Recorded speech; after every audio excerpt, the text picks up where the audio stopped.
for the fourth piece of artwork. Level 4, the most challenging one. Also the most interesting one. This is a drawing of Luna Lovegood, a character from the Harry Potter story, wearing the Deathly Hallows symbol right here. And now, for some reason, I'm looking at an ant crawling on the paper. What is going on here? Look at it. So, Luna Lovegood. This is what we're talking about right now. This drawing of Luna Lovegood really isn't a drawing. What it really is writing. I wrote all these lines. All the lines that you see here are entirely made of letters, words. And these are all words that Luna Lovegood has said in the Harry Potter books. And that's what we're going to do right now. What?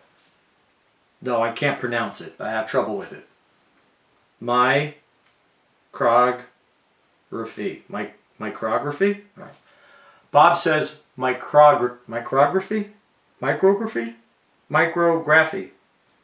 Micrography. It's micrography. Thank you, Bob.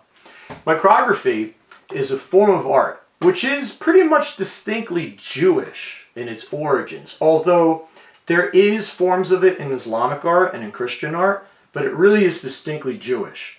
And it forms pictures and shapes and geometric patterns with actual words. You're going to need a very small tool for this. You need to make contour drawing lines. Contour lines would be the outer... What? You're jealous? Okay, fine. I'll use you. Oh my gosh. So a contour line on Bob right here would be the entire outer edge of Bob. You can also say that you can make contour lines on the inside by making a contour line around some of the features of his face. Contour lines would not be drawing the texture or the fabric of what he's made of. Contour lines would not be the color that you see on Bob either. Those are not contour lines, those are colors. In addition to contour lines, we're talking about maybe a portrait or a... Yes, thank you for allowing me to use you for contour lines. Thank you. If you're going to go for a self-portrait, you need to get a picture of yourself. If you're going to go for a portrait, well, then you need to get a picture of somebody else. You could also do a cartoon, you could do a landscape, anything that you can make with contour lines. So in order to make this, what you're going to need is a pencil, and you're going to need a very, very thin, ultra fine point Sharpie marker or a thin pen. Smaller the better.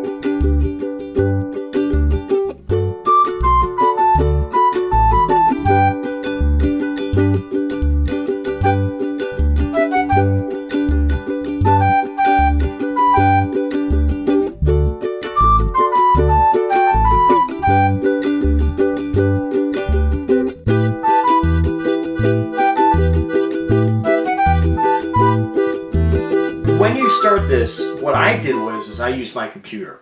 I took a piece of paper, put it on top of my computer screen with a very enlarged picture of Luna Lovegood, and I traced with a marker all the contour lines, all the way around the edge of her head and shoulders. I did the contour lines of any major areas in her hair. I did the contour lines of her facial features, eyebrows, eyes, eyelashes, nose, lips.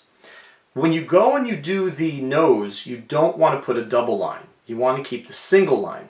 If you put two lines coming down from the nose on either side, it won't look right. Do not outline the teeth. You don't want to outline teeth. It never comes out very good. The next thing I did was I took that paper off there. I got my next piece of paper and I went to a window.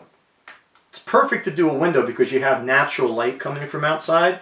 So I taped the piece of paper that I have the black marker on and a new piece of paper together so that I can see through my new piece of paper onto the one where I have the black lines. And what I did was I went over all my contour lines with a pencil, lightly. just so that you can see it. You don't want to push down hard because you must erase the pencil line when all is said and done. So I went over it with a pencil, got that all done, took it off the window, and I'm done with the black marker paper. You should make the pencil lines a lot lighter than this. And I have a lot of these small art pens. This would work too. It's the ultra fine point. That's not fair. That's not fair. That's not fair. Why you gotta be like this? Huh? Why you gotta do this to me? I'm trying to help the kids. I'm trying to help the kids, son. Give me that look. Can I have that back now? Yeah. Alright, so anyway, look, cat hair right on her cheek. That's messed up. She doesn't have a beard. You could use this. What you shouldn't use is the normal Sharpie marker. That's a bad idea. It's way too thick. Don't do that. It's way too thick. So you can go with this. I'm going to keep this if in case I need like something a little thicker. This is going to be thicker because these markers over here, or sorry, these art pens, they're really small. I like these. I'm a big fan of these. All right, so what I did is online, I got a couple Luna Lovegood quotes from Harry Potter. And what I'm going to do is I'm just going to start going around the picture, making all these. So anywhere where I believe it's kind of thick, like the lines seem thicker than other lines, I'm going to go with probably this. Anywhere where I think it's pretty normal, I'm going to go with this one. I'm just going to start with outlines of all the hair. I'm just going to do all the hair, and I'm going to make the words, make the letters and the words as small as I can, but still be legible when moving close in. So that's the idea right now. All right, so I'm going to go with My mom always said things we lose have a way of coming back to us in the end. If not, always in the way we expect. So I'm going to start with that one. I'm going to start right here and work my way around. All right, so, and then I'm not going to try to, you know, move my hand. What I'm going to do is I'm going to move the whole paper like this. And I'm going to be kind of writing upside down going around because I'm going left to right. I can't go left to right writing this way. So I'm going to flip it over, start on this end, and then work my way around. So, and I could do it lowercase. I could do all uppercase. I think for this, I'm thinking creatively now. I think I'm going to do all lowercase no matter what. If it's the start of the sentence, everything, names, all lowercase. I will do punctuation, but I'm just going to go all lowercase to keep the consistency of the line. So, my mom, spelled mum, always said things.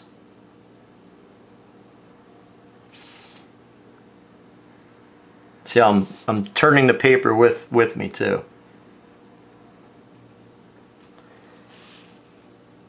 Always said things we lose have a way of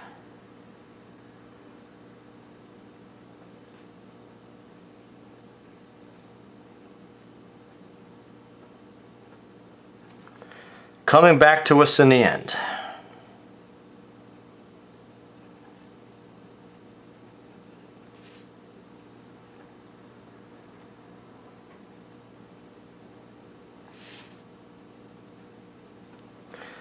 Period. Now I'm going to keep that lowercase going. I'm gonna because it's art, I can break grammatical rules for the sake of creativity. This isn't like something I'm going to submit as a paper. You know, this isn't like a short story or an essay or a book report or anything like that. So they call that artistic license. Like having a driver's license. You have a driver's license, then you have the ability to drive a car. Artistic license, you have the ability to do things that you couldn't ordinarily do in other subjects or in other situations. One of which is the next word of a sentence, which I will make lowercase. Oh my goodness. Yes, broke the rule, right? But for the sake of creativity. If not always in,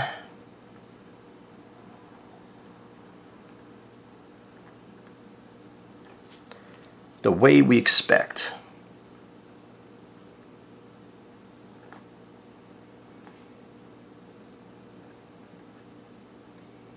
There's my first quote right here going around. It's really tiny, awesomely tiny. Let's see if I can zoom it in a little bit here. See what I can do. Focus, focus. Yeah, all right, so you can see it a little bit, right? And I'm going to continue this all the way around all the hair. And then when I get to a spot, like let's say because I know in the picture, she has makeup right in there, so it's very dark in there. The clothing lines are very dark. Okay, the eyebrows are sort of in between, so I might make those a little bit thicker black. I might use maybe possibly the Sharpie marker with that, and I'm just going to keep going around and make it all words. All right, be right back. All right, so here's the ending part. I did all the words all around here. There's all quotes. There were times where I had quotes that didn't quite fit certain areas, so I continued the quotes. So maybe in the nose right here, I had a quote running and it was longer than the distance that I had. So I continued it in the lips, you know, just like that. And then I ended it here and then I continued it down the neck right here. So there's, you know, you could play around with this as long as you got all those attributes to the thing that you're drawing. So let's say you did a simple drawing of an elephant and you put words in it. You can have quotes in there from stories that have elephants in it, from children's books. You can have facts about elephants in there. There could be a whole write-up on it. Other things you could do, like Pokemon characters, and you could just put down everything that Pokemon has, strengths, weaknesses, characteristics, all that stuff. Things that it usually can defeat easily. Oh no, pencil line. Get rid of that. I'm using my kneaded eraser for this. It's just a lot easier. Yeah. So anything you could do a self-portrait. You can turn it black and white. Do all the major lines.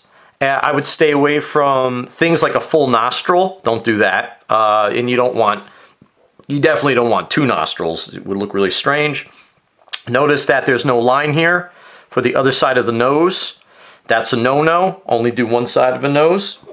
Otherwise, it looks a little odd. A little more pencil. And when you do it and you make your major lines, you can fill them all in with things about yourself. Names of people in your family, attributes of yourself, characteristics, strengths, dreams that you have, something that you want to do when you get older, things that you've already done in the past, and you could just fill it all in with words. It looks really nice when you're done. When you're using the letters and words, they're not going to be super exact, but the farther away that you look at this, the more it's going to look like this person or the thing you're making. The closer you get to it, you're like, hey, wait a minute, those aren't lines, those are words. I got to read that. And you get closer and closer, then you could start reading all the things. Some of my text is facing this way. Some of my text is facing the opposite direction. You can change that around too. You can wrap the text around certain areas and make long stretches, paragraphs worth of stuff, just going back and forth everywhere. So the extension to this is limitless. You can really do a lot of interesting things with this particular type of art. Okay, so there you have it. That's how you would make a portrait or a landscape or a cartoon, whatever you want to use for micrography. Whatever you make, you can put on Google Classroom, you can email it to me, you can put it in a slide, get it to me so I could show the world, or at least Twitter, Instagram, and the teacher page. Have fun, guys, and try it out, give it a shot, and send them in. All right, guys. Bye. You could write a whole book report with help me again. What was it?